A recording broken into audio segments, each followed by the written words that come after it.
আসসালামু আলাইকুম।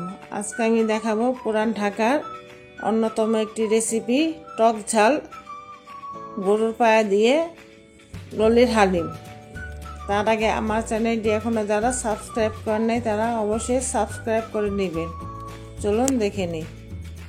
এখানে গরুর কিছু পায়ের হাড্ডি নিয়েছি এবং অল্প সামান্য মাংস নিয়েছি।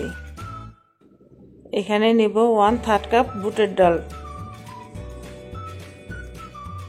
1/3 কাপ মটর ডাল এবং 1/3 কাপের যে একটু কম খেসারি ডাল। এই তিনটে ডাল কিছুক্ষণ ভিজিয়ে রেখে দেব। আর এখানে আরেকটি পালা নিয়েছি 1/3 কাপ ভাতের চাল, 1/3 কাপ আওলা চাল, 1/3 কাপ পোলার চাল, 1/3 কাপ মসুরি ডাল, 1/3 কাপ মুগ ডাল, 1/3 কাপ মাসকালাই ডাল, 1/3 কাপ গম। এখানে সবকিছু 1/3 কাপ করে নিয়েছি। এখন এই হাড্ডিগুলো রান্না করার জন্য চুলায় চলে যাব। চুলায় একটি পাত্র বসিয়ে দিয়ে দিচ্ছি আধা কাপ সরিষার তেল।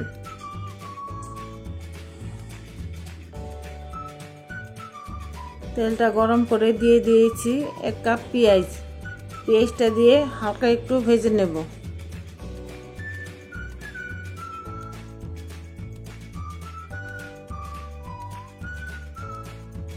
এখন দেব 3 চা চামচ আদা রসুন বাটা।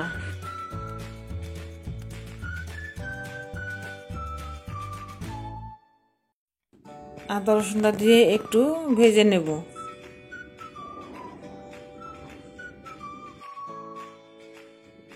এখন দিব 3 চা চামচ হলুদ মরিচ গুঁড়ো,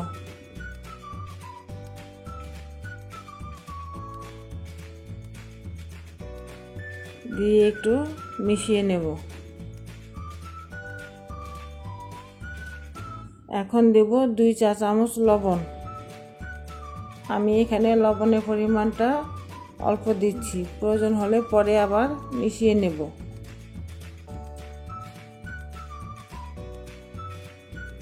এখন সামান্য একটু পানি দিয়ে মশলাটাকে কষিয়ে নেব।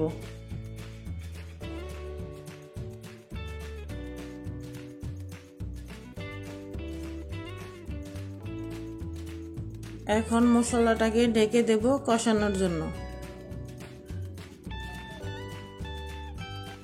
কিছুক্ষণ পর ঢাকনাটাকে তুলে নিচ্ছি। মশলাটা কষানো হয়ে গিয়েছে।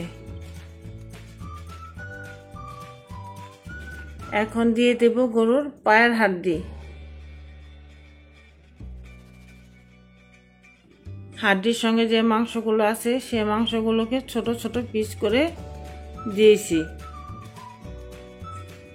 এখন এই হাড্ডিগুলোকে মশলার সঙ্গে লাড়া দিয়ে মিশিয়ে নেব।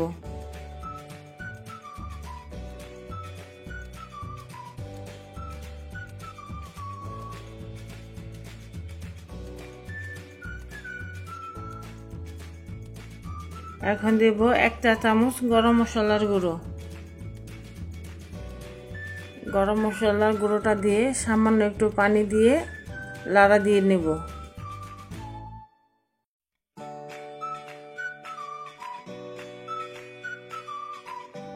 আমরা যেভাবে গরুর মাংসটা রান্না করি ঠিক সেভাবেই হাড্ডিগুলোকে রান্না করে নেব।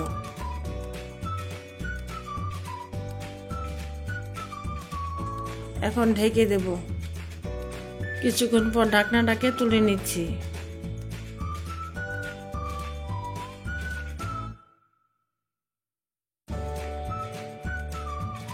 এখন দিব 10টি কাঁচামরিচ টুকরো করে নিয়েছি। কাঁচামরিচটাকে হাড্ডির সঙ্গে দিয়ে দিব। কাঁচামরিচটা দিয়ে একটু লাড়া দিয়ে এখন ঢেকে দেব আবার হাড্ডিটা কষানোর জন্য। এদিকে ভিজিয়ে রাখা ডালগুলো ভিজে গিয়েছে। এই ডালগুলো পানি থেকে তুলে নিচ্ছি।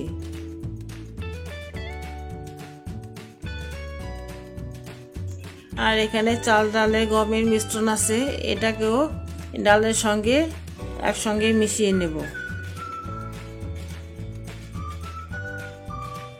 চাল ডালের এই উপকরণগুলোকে ধুয়ে চুলায় সিদ্ধ করে নেব।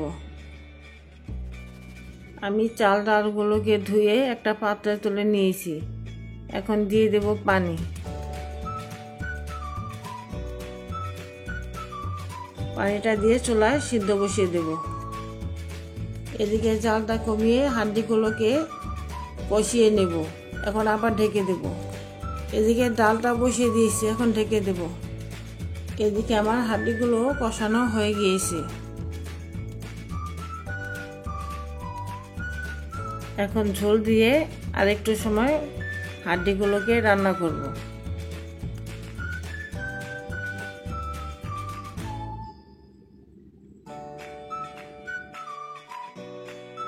এদিকে আমার ডালগুলো সিদ্ধ হয়ে গিয়েছে। এখন ডালগুলো নামিয়ে ঠান্ডা করে ব্লেন্ডার করে নেব।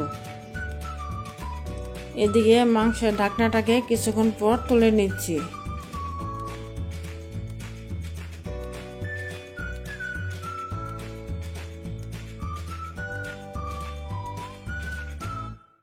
এখন দেব 1 চা চামচ বিট লবণ, 2 চা চামচ হালিমের মশলা, নাড়া দিয়ে হাঁড়ির সঙ্গে ভালোভাবে মিশিয়ে দেব।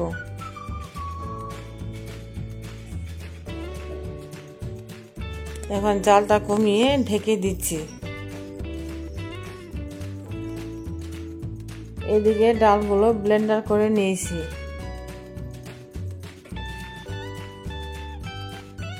কিছুক্ষণ পর ঢাকনাটাকে তুলে নিচ্ছি। হাঁড়িগুলো রান্না হয়ে গিয়েছে।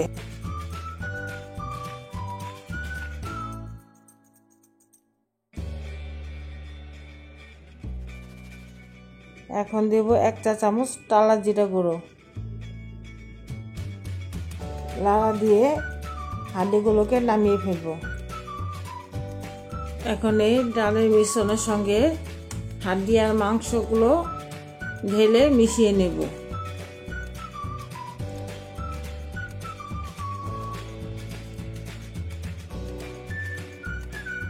এখানে ঝোল সহকারে সব কিছু একসঙ্গে দিয়ে দেব।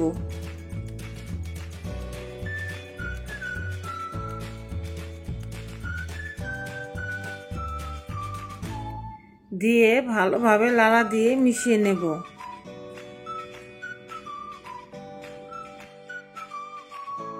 এখন এই হালিমের মিশ্রণটাকে চুলায় বসিয়ে দিয়েছি। এখন দিব পানি।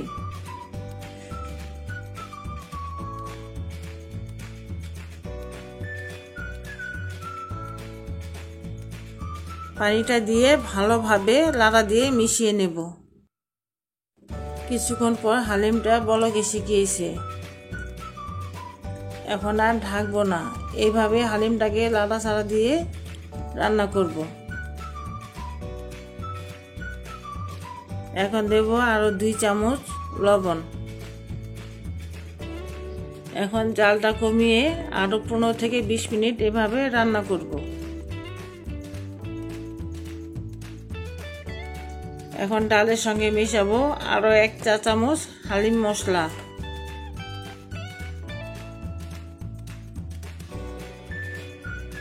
এবং আরো 1 চা চামচ বিট লবণ। এখন জালটা কমিয়ে আরো 15 থেকে 20 মিনিট রান্না করব। এখানে নিয়েছি 6টি তেঁতুল। এই তেঁতুলগুলো ভিজিয়ে টক বানিয়ে নেব।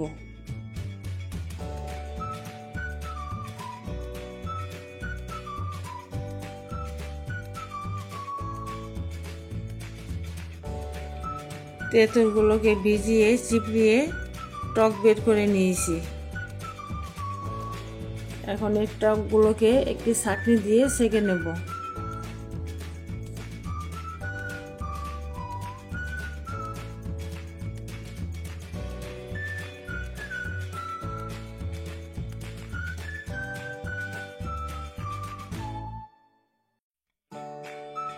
তেঁতুলগুলো ছেঁকে টক বের করে নিয়েছি।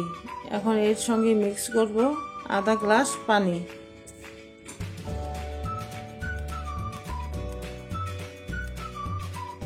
তেঁতুলের টকের সঙ্গে মিশাবো 2 চা চামচ লবণ।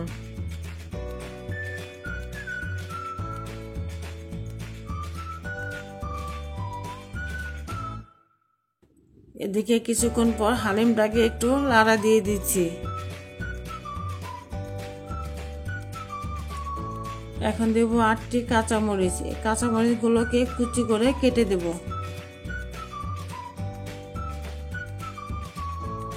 এখন এই কাঁচামরিচগুলো দিয়ে ঢেকে রান্না করব আরও 10 মিনিট। আমার হালিমটা রেডি হয়ে গিয়েছে। এখন আমি নামিয়ে পরিবেশন করে নেব। কিছু হালিম একটা বুলে তুলে পরিবেশন করে নিয়েছি।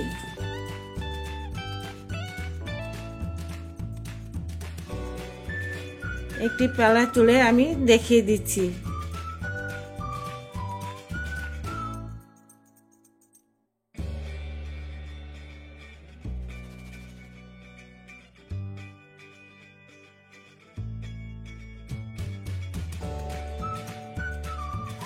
কিছু হালিম একটি পেলায় তুলে নিয়েছি।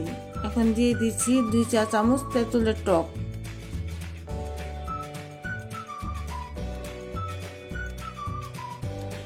সামান্য পেঁয়াজের বেরেস্তা এবং কিছু ধনিয়া পাতা কুচি। এখন এগুলোকে একসঙ্গে মিশিয়ে নেব।